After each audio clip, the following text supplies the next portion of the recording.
Listeners, beware! You're in for a scare.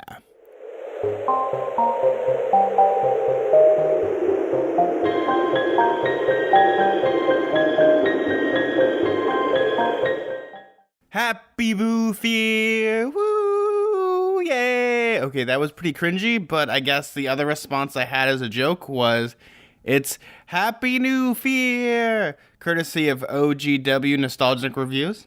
Happy New Year's, guys! And unfortunately, Meg isn't here this week. She's actually flying back to her home country of Australia, most likely fighting a chupacabra, and Bigfoot is taking the wheel of the plane. So, yeah, hopefully we wish Meg a very safe return, and we will be back next week with a brand new review.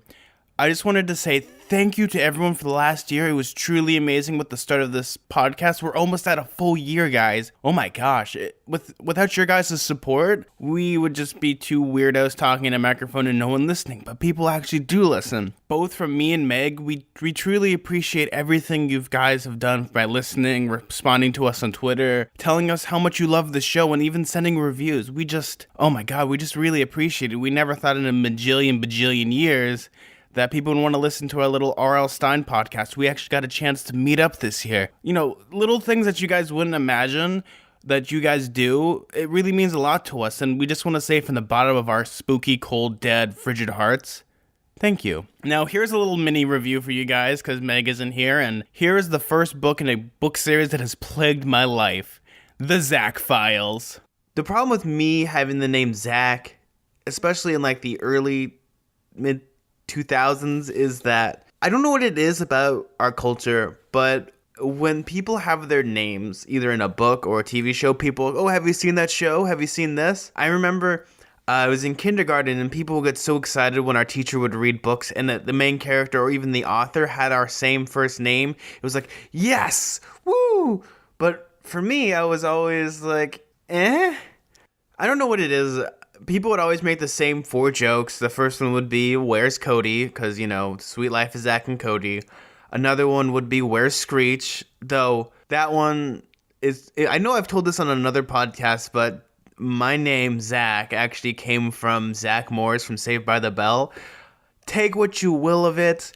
But the weirdest thing, though, is a good friend of mine in high school, I swear to God, looked like Screech and talked like Screech, and he pretty much was Screech. I don't know what that says about me as a person, but that's something that occurred to me.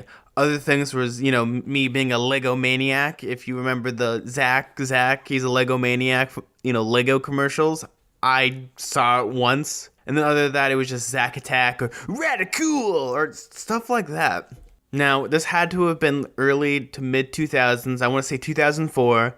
When my grandma came home from a bookstore, and she had with her a book called The Zack Files, and I'm just like, oh God, no. And I read it. I kind of liked it, but didn't really care for it, because this is when I was kind of in my first Goosebumps first wave swing of just collecting books and reading everything that I could, because this was the first year that I really started reading books by myself. And I put this out of my brain for many, many years, and then we started doing Nightmare on Fear Street, and that's when I discovered The Zack Files again, and it was this weird little series that I ended up buying the whole series, like 30 books for $15, and that kind of made me wonder, okay, maybe there's something to this, maybe I can make some comedy out of this. And I read the first book, and I was blown away how this pretty much is not a children's book series. I was like, what is going on here? Now, the series ran about 30 issues, because these books are less than 50 pages. They're like little novellas. The first one came out in 1996, and it went all the way up to 30 books, and then afterwards, it was it. I think that's a good number. They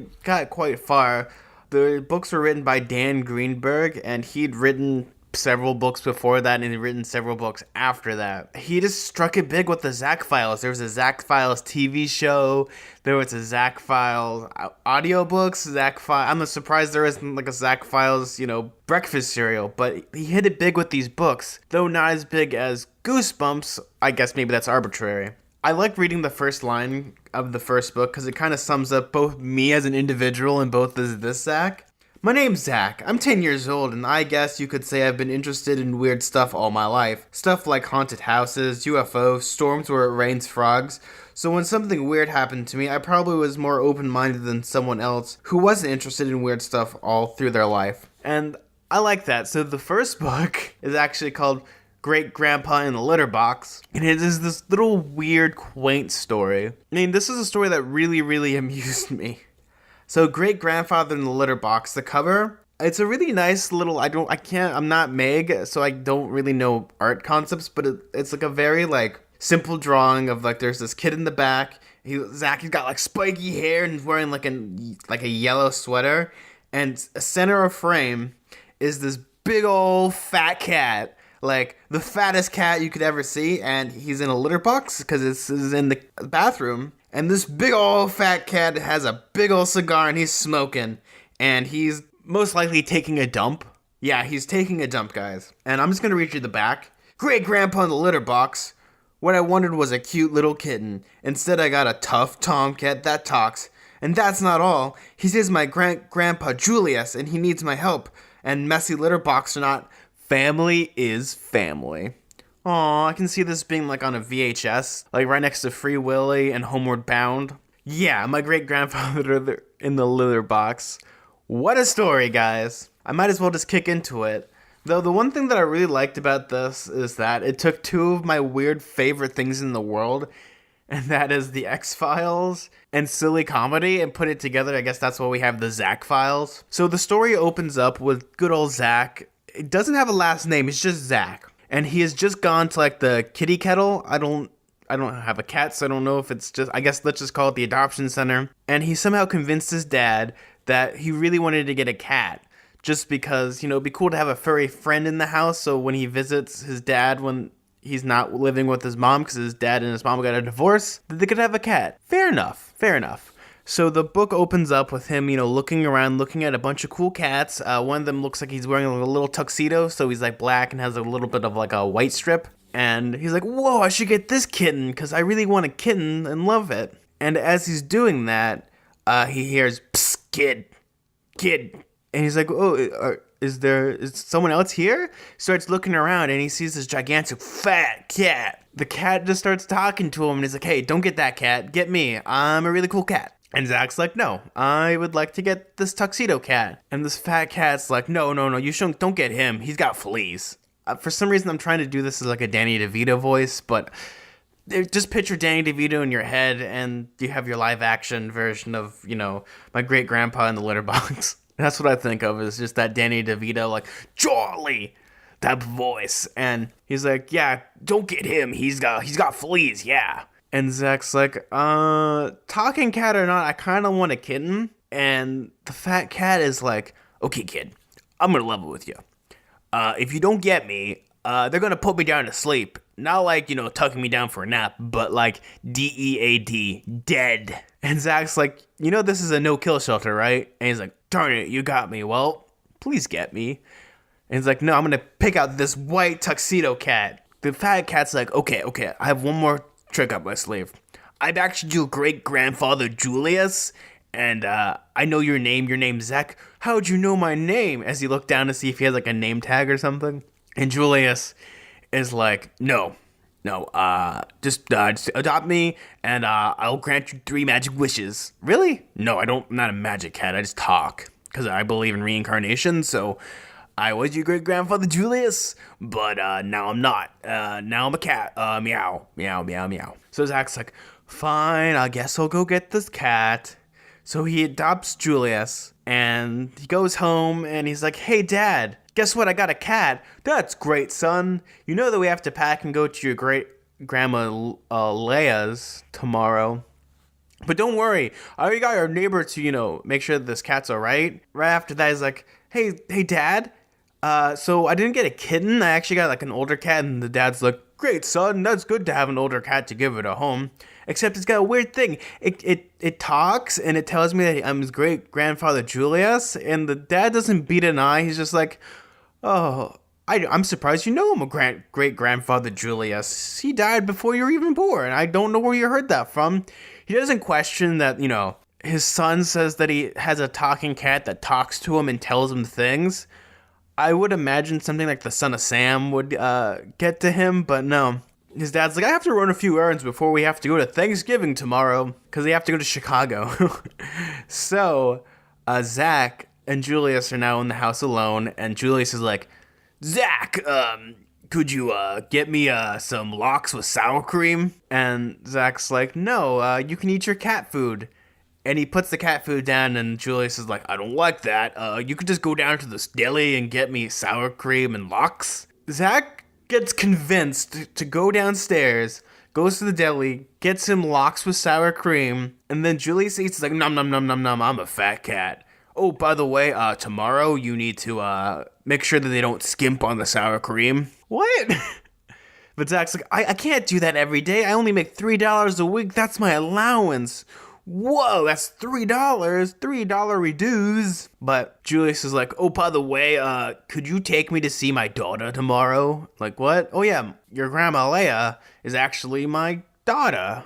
So, I would like to meet her, and yeah, let's do that. I mean, meow, meow, I'm a cat. So then Zach's dad comes home, and he's like, okay, you're ready? We have to put this cat next door.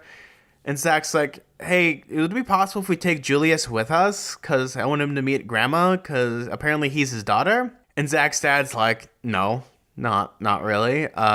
We don't really need to bring the cat, and I mean, we could, but I just would bring the cat just to see the great look on your grandma's face when you say that it's actually her dad. It's like, the only way I could do that is if the cat actually starts talking right now, because the cat didn't talk originally when Zach's like, talk, cat. So Zach goes back, and he goes to Julius and is like, hey, the only way that you can come with us is if you talk in front of my dad.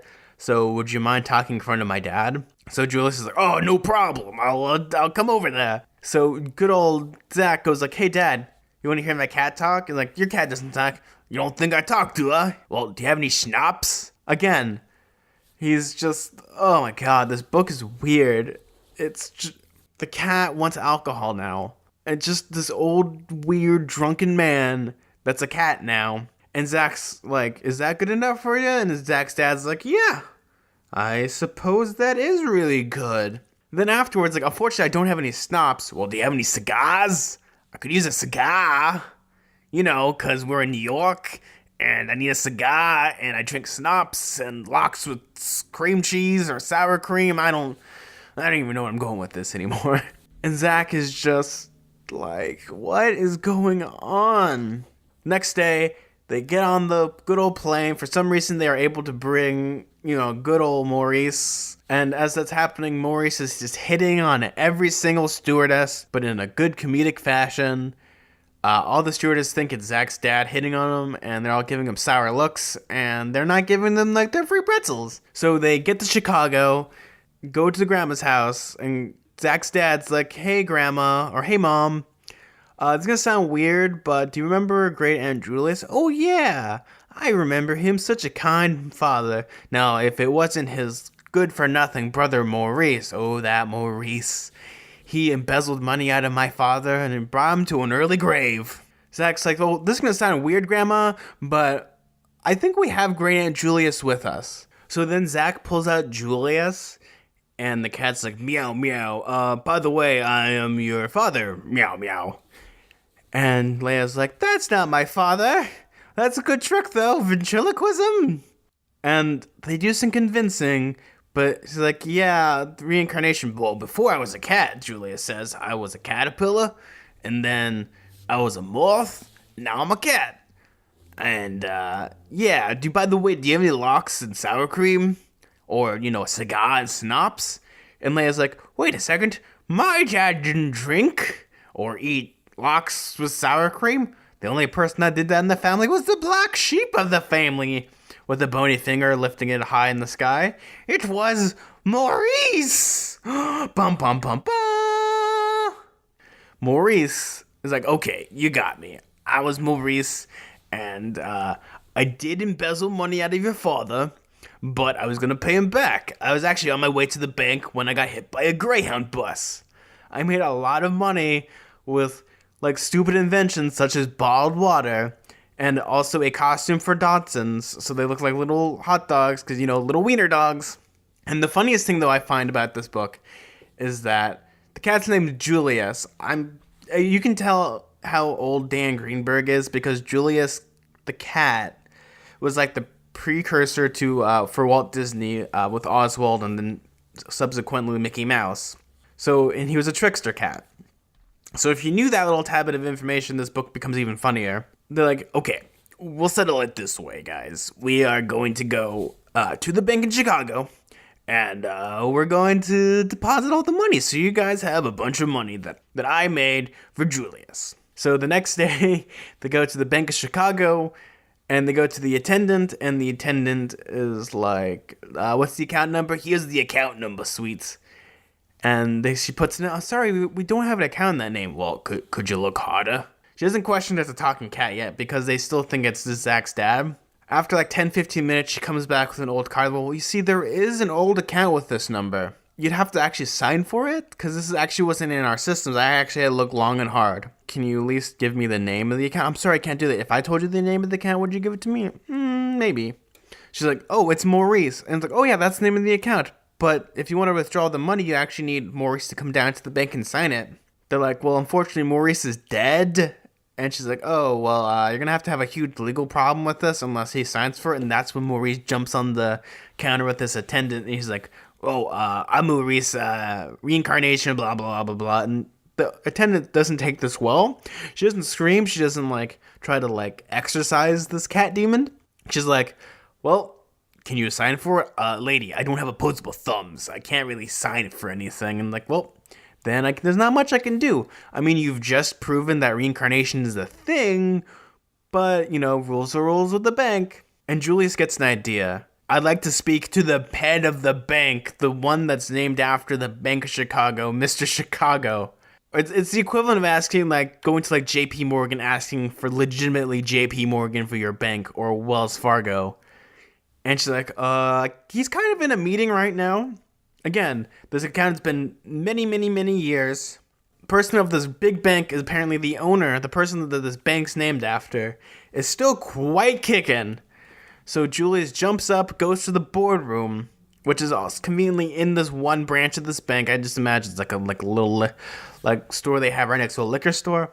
And they go in, and the guy, this old fart, is still alive, and he's just as old as Julius. He's just like, I just imagine. The picture they have in this book is he looks like the Crypt Keeper. Like, you blow on him wrong, he will die. He will physically die. And Julius was like, hey, JP Morgan, hey, I need you to change your rules so I don't have to sign for this.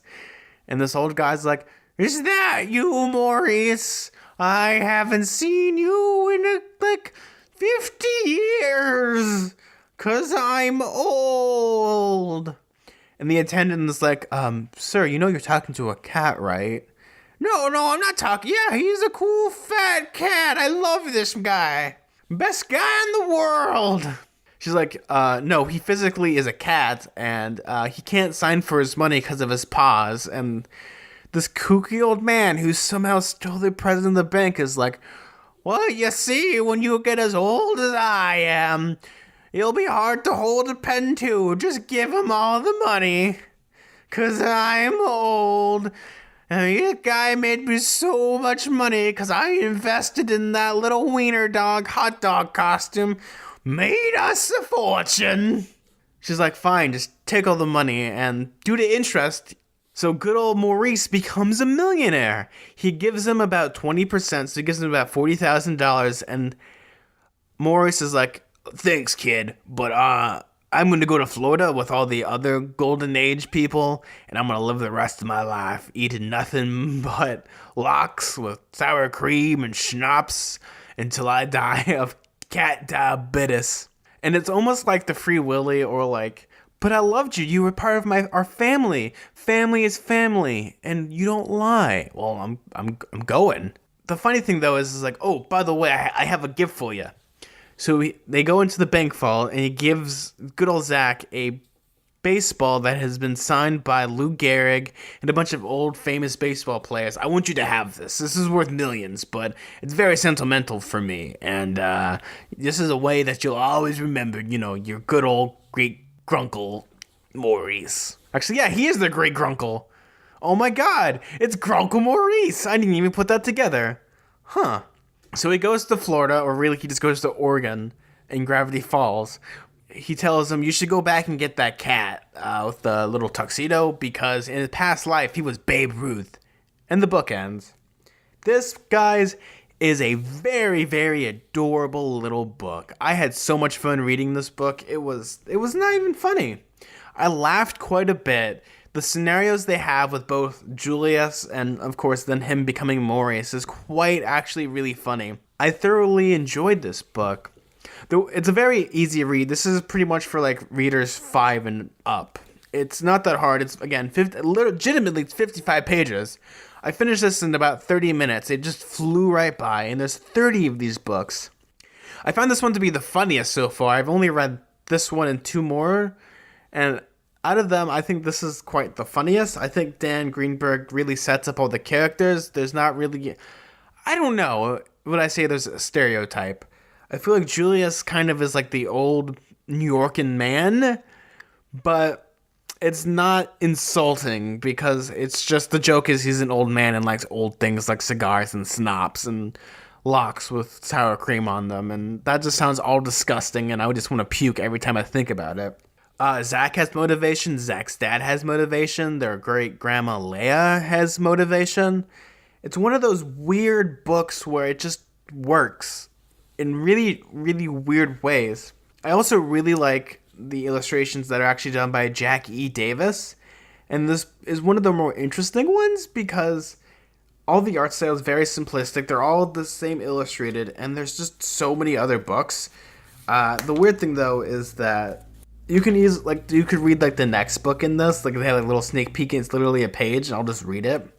Lightning must have knocked out the power. I was pretty freaked out, alone in the dark science room. Carefully, I got up from my desk. From the flashing of the lightning, I could almost see well enough to get through the door. When I was about halfway there, I got really creepy feeling, the feeling that I wasn't alone in the room.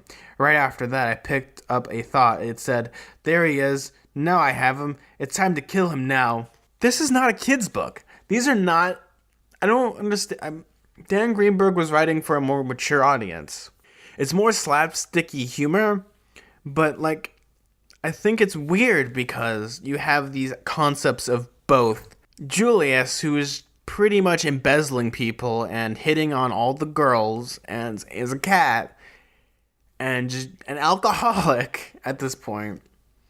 But I think that's kind of the humor they're going for. But I don't understand, like, a person reading this as a kid. It just doesn't make any sense.